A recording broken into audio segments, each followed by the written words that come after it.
ಇನ್ನು ಪರಪ್ಪನ ಅಗ್ರಹಾರ ಜೈಲಿನಲ್ಲಿ ರಾಜಾತಿಥ್ಯ ನೀಡಿದಂತ ಪ್ರಕರಣ ವಿಡಿಯೋ ವೈರಲ್ ಆಗಿತ್ತು. ಈ ವಿಡಿಯೋ ವೈರಲ್ ಸಂಬಂಧ ನಟ ಧನ್ವೀರ್ ವಿಚಾರಣೆ ನಡೀತಾ ಇದೆ.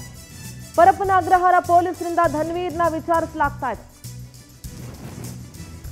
ವಿಡಿಯೋ ವೈರಲ್ ಮಾಡಿದ ಯಾರು ಅಂತ ಸಿಕ್ಕಾಪಟ್ಟೆ ತಲೆ ಕೆಡಿಸ್ಕೊಂಡ್ಬಿಟ್ಟಿದ್ದಾರೆ ಪೊಲೀಸರು. ಧನ್ವೀರ್ಗೆ ಪ್ರಶ್ನೆಗಳ ಮೇಲೆ ಪ್ರಶ್ನೆಗಳಾಗ್ತಾ ಇದ್ದಾರೆ. ಧನ್ವೀರ್ನಿಂದಲೇ ವಿಡಿಯೋ ವೈರಲ್ ಆಯಿತು ಅನ್ನೋ ಆರೋಪ ಇದೆ. ಹೀಗಾಗಿ ಪರಪ್ಪನ ಅಗ್ರಹಾರ ಪೊಲೀಸರು ವಿಚಾರಣೆಯನ್ನ ನಡೆಸ್ತಾ ಇದ್ದಾರೆ. ಪೊಲೀಸರು ತಲೆ ಕೆಡಿಸ್ಕೊಳ್ಬೇಕಾಗಿರೋದು ಒಳಗಡೆ ಯಾರು ವಿಡಿಯೋ ಮಾಡಿದ್ರು ಅಂತ.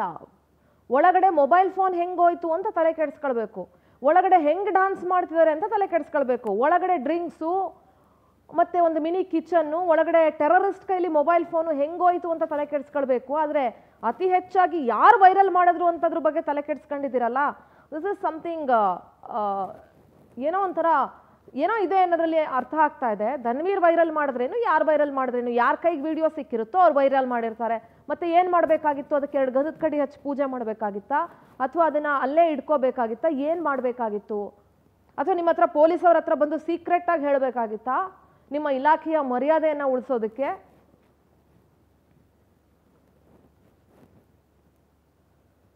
ಪ್ರತಿನಿಧಿ ಸುಚಿತ್ರಾ ನೇರ ಸಂಪರ್ಕದಲ್ಲಿದ್ದಾರೆ. ಸುಚಿತ್ರಾ, ಧನ್ವೀರ್ ಎಂಕ್ವೈರಿ ನಡೀತಾ ಇದೆ. ಪರಪ್ಪನ ಅಗ್ರಹಾರ ಪೊಲೀಸರು ಧನ್ವೀರ್ ಎಂಕ್ವೈರಿ ಮಾಡ್ತಾ ಇದ್ದಾರೆ. ವಿಡಿಯೋ ವೈರಲ್ ಆಯಿತು, ಯಾರು ಮಾಡಿದ್ರು ಅನ್ನೋದ್ರ ಬಗ್ಗೆ ಸಿಕ್ಕಾಪಟ್ಟೆ ಪೊಲೀಸರು ತಲೆ ಕೆಡಿಸ್ಕೊಂಡಿದ್ದಾರೆ. ಯಾರ ಕೈಗೆ ವಿಡಿಯೋ ಸಿಕ್ಕಿರುತ್ತೆ, ಆಬ್ವಿಯಸ್ಲಿ ಯಾರಾದರೂ ವೈರಲ್ ಮಾಡ್ತಾ ಇದ್ರು, ಧನ್ವೀರು ಮಾಡಿರ್ಬೋದು. ಸೊ ಪೊಲೀಸರು ಒಳಗಡೆ ಯಾವ ಕ್ರಮಗಳನ್ನು ತೆಗೆದುಕೊಳ್ಬೇಕು, ಅದಕ್ಕಿಂತ ಹೆಚ್ಚಾಗಿ ವಿಡಿಯೋ ವೈರಲ್ ಯಾರು ಮಾಡಿದ್ದು ಅನ್ನೋದ್ರ ಬಗ್ಗೆನೇ ಆಸಕ್ತಿ ವಹಿಸಿದಂಗೆ ಕಾಣಿಸ್ತಾ ಇದೆ ಸುಚಿತ್ರಾ. ಖಂಡಿತವಾಗ್ಲೂ ಸಿಂಧೂರ, ನೀವು ನಿಜಕ್ಕೂ ಕೂಡ 100ಕ್ಕೆ 100 ಸತ್ಯದ ಮಾತನ್ನ ಹೇಳ್ತಾ ಇದ್ದೀರಾ. ಯಾಕಂತ ಹೇಳಿದ್ರೆ ಪೊಲೀಸರು ಒಂದಷ್ಟು ತನಿಖೆಯನ್ನ ಮಾಡಬೇಕಾಗಿರೋದು ಜೈಲಿನ ಅಧಿಕಾರಿಗಳು ಯಾವ ರೀತಿ ಒಬ್ಬ ಅಪರಾಧಿಗೆ ಸಪೋರ್ಟ್ ಅನ್ನ ಮಾಡ್ತಿದ್ದಾರೆ ಅನ್ನೋದ್ರ ಬಗ್ಗೆ ತನಿಖೆಯನ್ನ ಮಾಡೋದನ್ನ ಬಿಟ್ಟು ವಿಡಿಯೋ ಯಾರು ವೈರಲ್ ಮಾಡ್ತಿದ್ದಾರೆ ಅನ್ನೋದ್ರ ಬಗ್ಗೆ ಜಾಸ್ತಿ ತಲೆ ಕೆಡಿಸ್ಕೊಂಡಂತೆ ಕಾಣಿಸ್ತಾ ಇದೆ. ಮೊನ್ನೆ ಅಷ್ಟೇ ಧನ್ವೀರ್ ಅವರು ಈ ಒಂದು ಪರಪ್ಪನ ಅಗ್ರಹಾರದಲ್ಲಿ ಆಗಿದ್ದಂತಹ 3 ವಿಡಿಯೋ ವೈರಲ್ ಬಗ್ಗೆ ಒಂದಷ್ಟು ವಿಚಾರಣೆಯನ್ನ ಮಾಡಿದ್ರು. ಯಾಕಂತ ಹೇಳಿದ್ರೆ ದರ್ಶನ್ ಅವರು ಈಗಾಗಲೇ ಪರಪ್ಪನ ಅಗ್ರಹಾರ ಜೈಲಿನಲ್ಲಿ ಇರೋದ್ರಿಂದ ದರ್ಶನ್ಗೆ ಸಾಕಷ್ಟು ಒಂದು ಸೌಲಭ್ಯವನ್ನ ಅಲ್ಲಿನ ಅಧಿಕಾರಿಗಳು ಕೊಡ್ತಾ ಇಲ್ಲ ಅಂತ ಹೇಳಿ ಧನ್ವೀರ್ ಅವ್ರಿಗೂ ಕೂಡ ಮಾನಸಿಕವಾಗಿ ಬೇಜಾರಾಗಿದ್ದಂತೂ ಉಂಟು. ಆದ್ರೆ ಧನ್ವೀರ್ ಅವರೇ ಈ ಒಂದು ರಾಜ್ಯಾತಿಥ್ಯದ ವಿಡಿಯೋವನ್ನ ವೈರಲ್ ಮಾಡಿದ್ದಾರೆ ಅನ್ನೋದ್ರ ಬಗ್ಗೆ ಇದೀಗ ಪೊಲೀಸರು ಕೂಡ ತನಿಖೆಯನ್ನ ನಡೆಸ್ತಾ ಇರುವಂತದ್ದು. ಮೊನ್ನೆ ನವೆಂಬರ್ 13ನೇ ತಾರೀಕು ಧನ್ವೀರ್ ಅವರು ವಿಚಾರಣೆಗೆ ಕರೆದಿದ್ದು ತಮ್ಮ ವಕೀಲರ ಮೂಲಕ ಈ ಒಂದು ವಿಚಾರಣೆಗೆ ಗೈರು ಹಾಜರಾಗ್ತೀನಿ ಅಂತ ಹೇಳಿ ಒಂದು ಮನವಿಯನ್ನ ಮಾಡ್ಕೊಂಡಿದ್ರು. ಇವತ್ತು ವಿಚಾರಣೆಗೆ ಧನ್ವೀರ್ ಅವರು ಹಾಜರಾಗಿರುವಂತದ್ದು.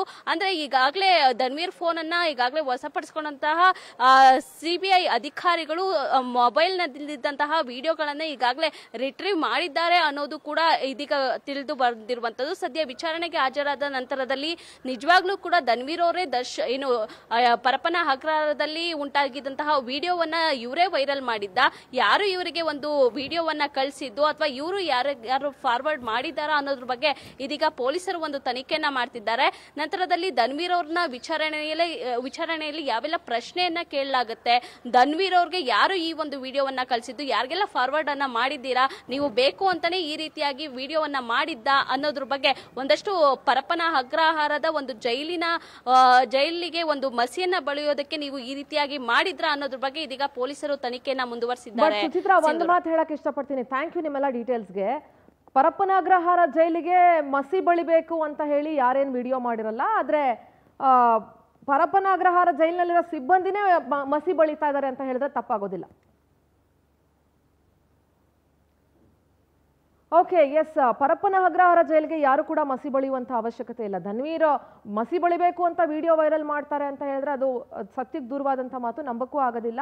ಪರಪ್ಪನ ಅಗ್ರಹಾರ ಜೈಲಿನಲ್ಲಿ ಕೆಲಸ ಮಾಡ್ತಾ ಇರುವಂತಹ ಸಿಬ್ಬಂದಿನೇ ಅಲ್ಲಿಗೆ ಮಸಿ ಬಳಿತಾ ಇದ್ದಾರೆ.